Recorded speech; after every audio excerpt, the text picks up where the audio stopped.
Now student 42nd question, ये toppling का question है। टॉपल में क्या होता है, देखो जब आप कोई फोर्स अप्लाई करोगे, जैसे ये सेंटर ऑफ मास है। अब मान लो यहाँ पे हमको ए डी, ये सी और ये बी पॉइंट दिया हुआ है।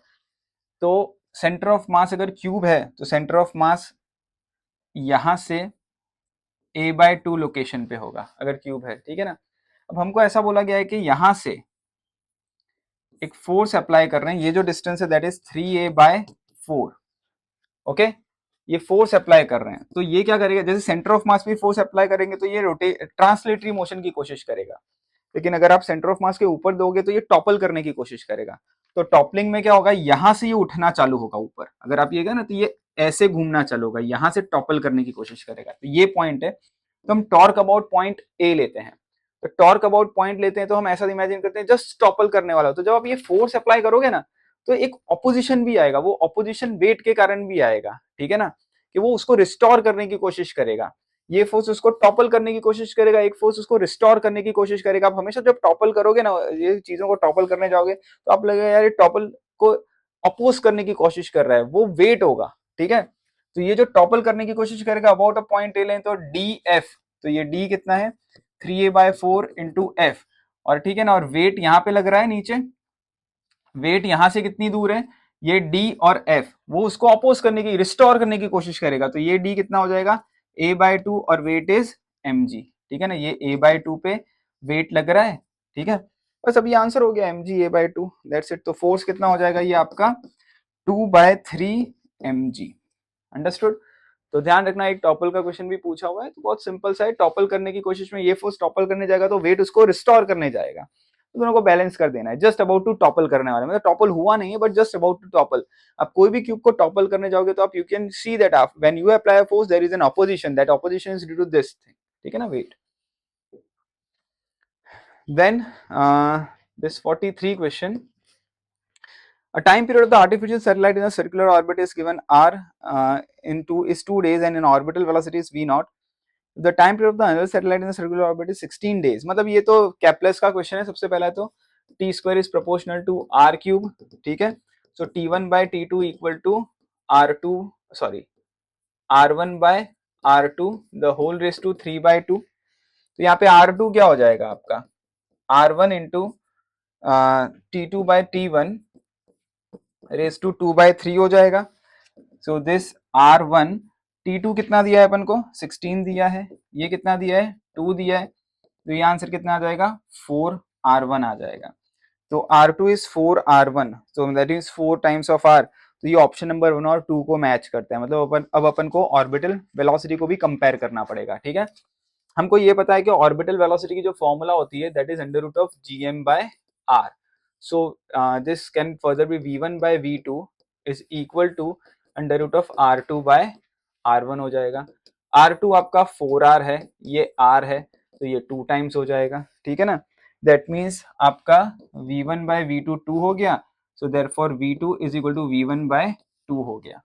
तो आपका ऑप्शन नंबर जो भी है, ऑप्शन नंबर आई थिंक 2 आएगा आंसर, ठीक है। तो सेकंड ऑप्शन आंसर आ रहा है।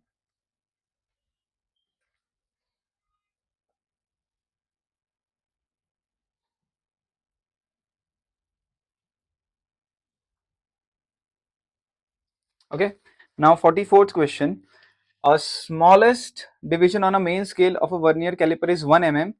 so it is given that smallest division LC least count is 1 mm given ही है आपको already, ठीक है। so sorry 1, हाँ, and 10 vernier division coincide with the 9 main scale division।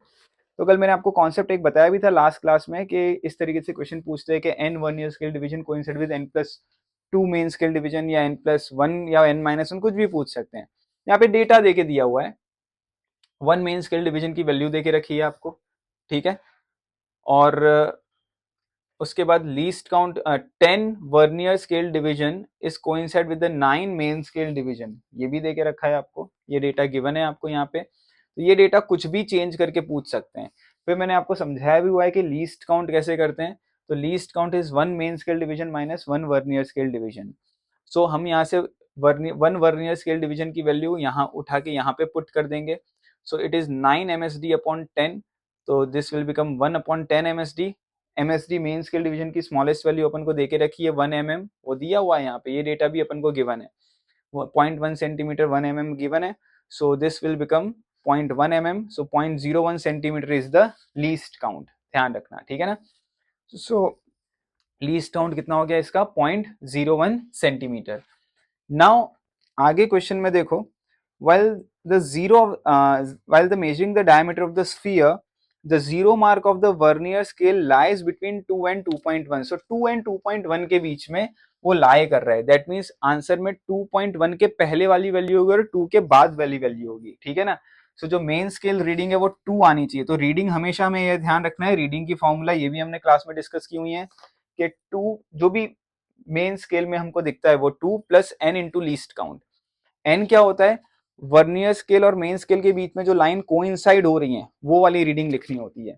तो 2 लिख दिया, बिकॉज जो जीरो ऑफ वर्नियर स्केल है वो 2 और 2.1 के बीच में लाई कर रहा है. तो 2 लिख दिया. 2 प्लस 5, फिफ्थ लाइन कोइंसाइड हो रहा है, तो 5 इंटू लीस्ट काउंट 0.01. तो ये आपका आंसर आ गया, रीडिंग ये होगा, ध्यान रखना. तो जितने भी वर्नियर के क्वेश्चन होते हैं, एक तो कल वाले क्वेश्चन पेपर में जो था FT4 में, उसमें एक डिस्कशन कर लिया है, और इस वाले FT6 में अपन ने एक ऐसा क्वेश्चन डेटा वाइज देख लिया है, ठीक है ना. तो ऐसे ओवरऑल कवर अप हो ही जाता है पूरा इसमें. 45th, a narrow glass capillary of the tube of radius 1 mm is dipped in a containing a mercury. The amount of by which the level of the mercury dip down the relative to the normal level outside the tube will be. तो ये पूछा है कि कितना fall होगा. तो H is equal to 2t cos theta upon rho g r होता है ये फॉर्मूला. ये आर क्या होता है? रेडियस ऑफ कैपिलरी होता है. आपको एंगल वेंगल सब देके रखा हुआ है यहाँ पे, ठीक है ना. वैल्यू पुट करोगे तो आपका आंसर आ जाएगा. सारे डेटास दिए हुए हैं, ये आपका रिस्पेक्टिव आंसर आ जाएगा. Okay students.